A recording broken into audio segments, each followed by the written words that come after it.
సంవత్సరాల తరబడి ఎన్ని మందులు వాడినా మీ మోకాల నొప్పులు తగ్గట్లేదా? ప్రాణ పెయిన్ క్లినిక్ లో అత్యాధునిక చికిత్స. హలో రామ్ గారు. హాయ్ నారాజు. విజువలైజేషన్ టెక్నిక్స్ గురించి చాలామంది తెలుసుకోవాలనుకుంటారు. ఒక మనిషి తనలో జరిగేటువంటి అంతర్యుద్ధాన్ని అంతా ఆపి ప్రాపర్గా ఫోకస్ చేసి కాన్సన్ట్రేషన్ లెవెల్ తోటి కెరీర్ని డెవలప్ చేసుకోవాలి అనుకున్నప్పుడు విజువలైజేషన్లో ఏ థాట్ని ప్రొజెక్ట్ చేస్తే డెఫినెట్గా సక్సెస్ అవ్వడానికి అవకాశం ఉంటుంది, ఏ టెక్నిక్ని ఫాలో అవ్వాలి అంటే మనకి నంబర్ ఆఫ్ ఐడియాస్ తిరుగుతూ ఉంటాయి సార్ మైండ్లో. దాన్ని కేంద్రీకరించి ఒక చోట పెట్టాలి అంటే చాలా కష్టం. సెంటర్డ్ చేసి పెట్టాలి అంటే చాలా కష్టం. దీని మీద ఫోకస్ చేయాలనుకున్నప్పుడు 100 ఫ్యాక్టర్స్ చుట్టూ అడ్డుపడుతూ ఉంటాయి. బట్ ఏ టెక్నిక్ విజువలైజేషన్లోది మన మనిషిలో ఉండేటువంటి ఆలోచనల్ని నీట్గా ఎథికల్ మైండ్ సెట్ వైపు తీసుకెళ్లే అవకాశం ఉంటుందంటారు. నారాజు, నా పక్కన నీ కంటి ఎదురుగా ఏం కనిపిస్తుంది? Camera. Right now close your eyes. ఇప్పుడు నా చుట్టుపక్కల చూడు, కళ్ళు మూసుకునే ఏమేం కనిపిస్తున్నాయో చెప్పు. కెమెరా, ఓ పూలకుండి, లైట్ స్టాండర్డ్, వైర్స్, ప్లేన్ గోడ, మీరు కూర్చున్న బ్లూ సీట్, షర్ట్ ఒకటి, కనెక్టర్ ఒకటి, ల్యాప్టాప్, కాలు మీద కాలేసుకుని కూర్చున్నారు హ్యాపీగా. నారాజు, కళ్ళు తెరుచు. నువ్వు కళ్ళు మూసుకుంటే ఎంత ఎఫెక్టివ్గా చూడగలవని నేను టెస్ట్ చేయాల. నా పక్కన ఏం కనిపిస్తుంది అని అన్నప్పుడు కళ్ళు తెరుచుకున్నప్పుడు కెమెరా అని ఒకటే మాట అన్నా. కళ్ళు మూసుకుంటే ఎన్ని ఆలోచనలా. అరే కెమెరా, స్టాండు, నేను కూర్చున్న పద్ధతి, బ్లూ షర్టు, నా చేతిలో ఈ రిమోటు, ఎన్ని కనిపిస్తున్నాయి నారాజు. అవును sir, this is the biggest problem. అసలు కంటితో కళ్ళు తెరిచి చూస్తే కంటికి కనిపించిన దాని గురించి ఆలోచిస్తాం. నేను ఆపకపోతే ఇంకా నువ్వు కంటిన్యూ చేస్తామని తెలుసు. అవును. పోనీ నేను కెమెరా అన్న తర్వాత, స్టాండ్ అన్న తర్వాత, నేను అన్న తర్వాత నేను ఆపుదాం అనుకున్నా, చూద్దాం ఆపకపోతే అనుకున్నా, ఎంత డీటెయిల్స్కి వెళ్ళామంటే మైండ్ ఖాళీగా కాసేపు కళ్ళు మూసుకుంటే ఎట్లా జనరేట్ చేస్తుందో ఆలోచనలో, ఇంతకంటే పెద్ద ఎగ్జాంపుల్ అక్కర్లేదు. సో నారాజు, ఇలా విజువలైజ్ చేయాలని కూర్చున్నప్పుడు కళ్ళు మూసుకుంటే ఎన్ని ఆలోచనలు వస్తాయి. ఎక్కడికెక్కడికో, ఏ మూలకో, సంవత్సరం కిందటి ఆలోచనలో, నిన్న జరిగినవి, ఇందాక జరిగినవి, ర్యాండమ్గా వచ్చే ఆలోచనలను మనం అడ్డుకునే టెక్నిక్ గురించి ఆలోచించాలి. టెక్నిక్ ఏంటి?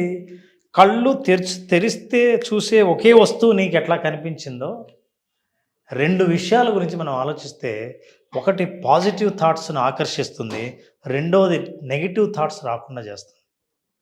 ఆ టెక్నిక్ ఏంటో చూద్దాం. Number 1 gratitude, number 2 forgiveness. Gratitude ఏం చేస్తంటే, కృతజ్ఞతలు చెప్పడానికే నేను ఇప్పుడు విజువలైజ్ చేస్తున్నాను అని అన్నప్పుడు, ఆ రోజు జరిగిన నాకు మంచి సంఘటనలు, ఎవరిని మెచ్చుకోవాలి, నా జీవితంలో అభినందించదగినవి ఏమేమి ఉన్నాయో వాటి గురించి ఆలోచిస్తా. My focus is only on thanks. So Naraju, మన ఆలోచనలు పక్కదారి పట్టకూడదంటే, ఫోకస్డ్గా ఉండాలంటే, విజువలైజ్ చేసినప్పుడు కాన్సన్ట్రేషన్ కుదరాలంటే సింపుల్ 2 క్వశ్చన్లు వేసుకుంటే, ఈ 2 ప్రశ్నలు మన కాన్సన్ట్రేషన్ని మళ్ళీ ట్రాక్ మీదకి తీసుకొస్తాయి. The first question that you have to ask is that what I want. నాకేం కావాలి అసలు? జనరల్గా మనకి ఏం వద్దో ఆలోచిస్తుంటాం. ఏది మనకు పెయిన్ఫుల్లో, ఏది కష్టం జరిగిందో, ఏది జరుగుతుందని భయపడుతుంటామో అవన్నీ మనకు ఆలోచనలు గుర్తొస్తుంటాయి. కానీ what I want results, or I want money, I want selection, I want success, I want building, I want debt free life. ఇవి ఏవైనా సరే వాట్ ఐ వాంట్ అని మీరు ఆలోచన చేసినప్పుడు మీకు కావలసినవేంటో మీకు మెదడులో మెదులుతాయి. ఎప్పుడైతే వాట్ ఐ వాంట్ అని అన్నారో, అప్పుడు మీకు కావాల్సినవి ఎదురుగా కనిపిస్తున్నాయో, కనిపించిన వెంటనే రెండవ ప్రశ్న మీరు వేసుకోవాల్సింది ఏంటంటే, హౌ ఐ ఫీల్. ఇప్పుడు ఎలా ఉంది? నేను సాధిస్తే ఎలా ఉంది? హౌ యామ్ ఐ ఫీలింగ్ అన్నది. ఈ what I want and how I feel, ఇవి 2 ప్రశ్నించుకుంటే ఆలోచనలన్నీ ఒక చోటుకే వస్తాయి. ఫర్ ఎగ్జాంపుల్, నాకు కావాల్సిన ఒక ఇల్లు కావాలని అనుకున్నవాడిని, what I want is that I want to have my own villa అని అనుకున్నాడు అనుకుందాం. సో వాట్ ఐ వాంట్ అయితే అనుకున్నాడు, ఫీల్ హౌ ఐ ఫీల్. నాకే విల్లా ఉంటే, నేనే కన్స్ట్రక్ట్ చేస్తే, నేను అది సాధిస్తే నేను ఎలా ఫీల్ అవుతాను అన్నప్పుడు నీకు ఆ వేరే ఆలోచన వచ్చే ఛాన్స్ ఎక్కడ ఉంది? సాధారణంగా ఊరికే కళ్ళు మీరు మూసుకుంటే ఎన్నో ఆలోచనలు వచ్చి చాలామంది మధ్యలో ఆపేస్తారు. మెడిటేషన్ కూడా మధ్యలో ఎవరు ఆపేస్తారంటే కళ్ళు మూసుకుంటే నాకు కాన్సన్ట్రేషన్ కుదరలేండి, చాలా ప్రయత్నించాను అని. అంటే అర్థం ఏంటంటే ఒక ఆలోచన కాదు 100 ఆలోచనలు వస్తున్నాయి. నీకు కావలసిన ఆలోచన సెలెక్ట్ చేయి, ఆ ఆలోచన నిజమైతే ఎలా ఫీల్ అవుతావో ఫీల్గా. ఇవి 2 are the techniques. 2 are powerful techniques.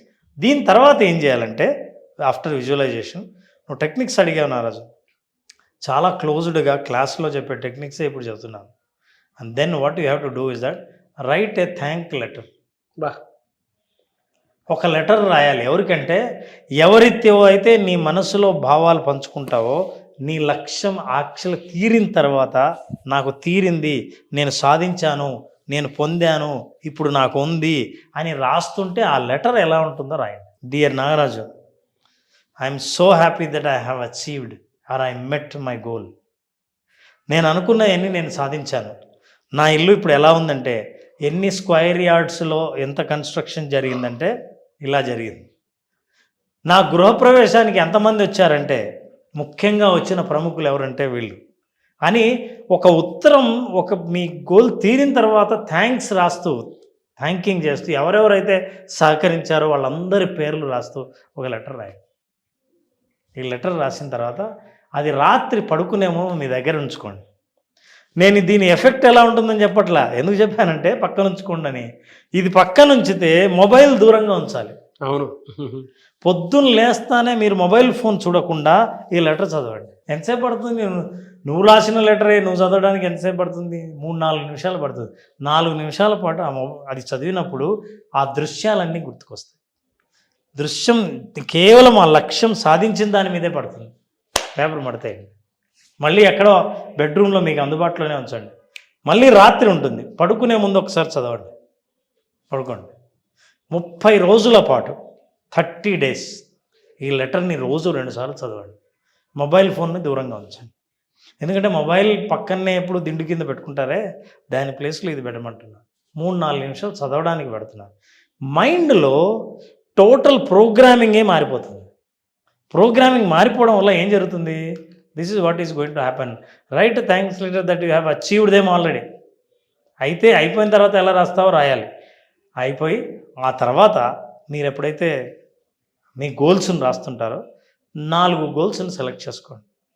Right, number 1 your relationship, right, ఆరోగ్యం, health is most important. Also your own house or your facilities and the money that you want.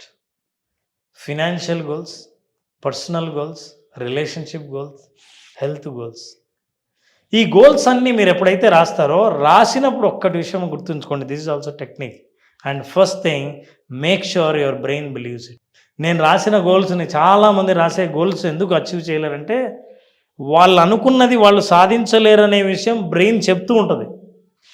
బ్రెయిన్కి కన్విక్షన్ లేని గోల్ మీరు ఏదైతే రాస్తారో, reason లేని goal ఎప్పుడైతే రాస్తారో అది సాధించడం చాలా కష్టం. అందుకే మీ గోల్స్ మీరు రాస్తున్నప్పుడు make sure your brain also believes it. బాగుంది sir. These are all connecting goals. So with these whatever we plant in our subconscious mind nourish with the repetition. ఎందుకు 30 రోజులు నేను చదవమన్నాను అంటే ఎప్పుడైతే రిపిటేషన్తో దాన్ని నరిష్ చేసామో ఒక కోరికను, and emotion will one day it becomes true. అది నిజంగా జరుగుతుంది. ఎప్పుడైతే మనం సబ్కాన్షియస్ మైండ్లో ఉన్న కోరికను రిపిటేషన్ ద్వారా, ఎమోషన్ ద్వారా వాటికి అవే మంచినీళ్ళలాగా, సూర్యరశ్మిలాగా ఒక మొక్కను పెంచామో ఆ మొక్కకు కాసే ఆ ఫలితాల్ని మనం చూడగలుగుతాం in reality. This is the technique and process to achieve through visualisation. నా సబ్కాన్షియస్ మైండ్లో ఎప్పుడైతే ఒక ఎమోషన్తో ఒక విత్తనం నాటామో ఆ విత్తనం పెరుగుతూ పెరగడం మొదలు పెడుతుంది. దాని ఫలితాలను కూడా మనం ఆస్వాదిస్తాం. అయితే ఒక సైకలాజికల్ టెక్నిక్ ఉంది, ఇట్ ఈస్ కాల్డ్ అసోసియేషన్. చాలామందికి తెలియదు. మీరు గోల్ రాసిన ప్రతిసారి, జర్నల్లో రాసిన ప్రతిసారి you have to associate with some activity. ఒక యాక్టివిటీ చేసిన ప్రతిసారి మీకు గోల్ గుర్తొస్తుంది. ఈ గోల్ గుర్తొచ్చిన ప్రతిసారి యాక్టివిటీ గుర్తొస్తుంది. దాన్ని అసోసియేషన్ అంటాం. అందువల్ల మీరు జర్నల్లో రాస్తున్నప్పుడు మీ గోల్ని 1 గ్లాస్ మంచినీళ్ళు తాగండి. గ్లాస్ మంచినీళ్ళు తాగినప్పుడు మంచినీళ్ళు తాగిన ప్రతిసారి మీకు ఈ గోల్ గుర్తొస్తుంది. కనెక్టెడ్ మైండ్ ఏం చేస్తుందంటే ఏ యాక్టివిటీ చేశారో మీరు ఏం ఆలోచిస్తున్నప్పుడు మైండ్లో అది connect చేస్తుంది. వాటర్ వేయటం అంటే అదే డిప్ చేయట్. విత్తనానికి వాటర్ వేయడం అంటే అదే. So when you're writing you drink every time when you want write you think something is missing. Yes water. మీరు ఎక్కడైనా రాయనప్పుడు వేరే చోట ఎక్కడ మంచినీళ్ళు తాగుతున్నా సరే goal will remind it. That is what is called association. It is a సైకోథెరపీలో వాడతారు చాలాసార్లు. బిహేవియరల్ మాడిఫికేషన్ కోసం థెరపిస్టులు వాడే థెరపీ టెక్నిక్ ఇది. ఈ టెక్నిక్ ద్వారా మీ ఆలోచనకు మీ యాక్టివిటీకి సంబంధాన్ని ఏర్పరిచి అక్కడ ఎమోషన్ యాడ్ అవుతుంది బలంగా. అంటే మీరు ఇందాక చెప్పారు చూసారా, హౌస్ ఒకటి, హెల్త్ ఒకటి, మనీ ఒకటి. Health, house, money and your love relationship. ఇప్పటిదాకా మనం ఎక్కడి దాకా వచ్చామో ఇంకెంత దూరం ట్రావెల్ చేయాల్సినటువంటి అవసరం ఉంది అని మనం పర్సనల్ స్పేస్ తీసుకొని చేసేటువంటి యాక్టివిటీ డెఫినెట్గా వర్కౌట్ అవుతుంది. ఖచ్చితంగా వర్కౌట్ అవుతుంది. ఇక మీ ఆలోచనలు మనం ఇంతకుముందు అనుకున్నాం పంచభూతాల్లో వాటర్ ఒకటి, water Sakshi. Water is powerful. నిజంగా ఒక ఆలోచన విత్తనం అయితే మీరు తాగే మంచినీళ్ళు ఆ విత్తనానికి శక్తిని అందించేది. That is also psychologically called association. So with that all that activities you do visualize and I'm telling you know what is the final result. ఇవన్నీ సాధించిన వాళ్ళ ఫైనల్ రిజల్ట్ ఏంటో తెలుసా? This is what is the final result. That result is everything you see is an opportunity. Yes, clarity ఉంటుంది. నీ కంటికి కనిపించేవన్నీ అద్భుతమైన అందమైన అవకాశాలలాగా కనిపిస్తాయి. ఎస్, ఈ సింపుల్ టెక్నిక్స్ని ఇలాగే ఫాలో అవుతే మీకు కనిపించేవన్నీ అవకాశాలే. ఇంతకంటే అందమైన జీవితం ఇంకేం చూస్తాం. Fantastic sir.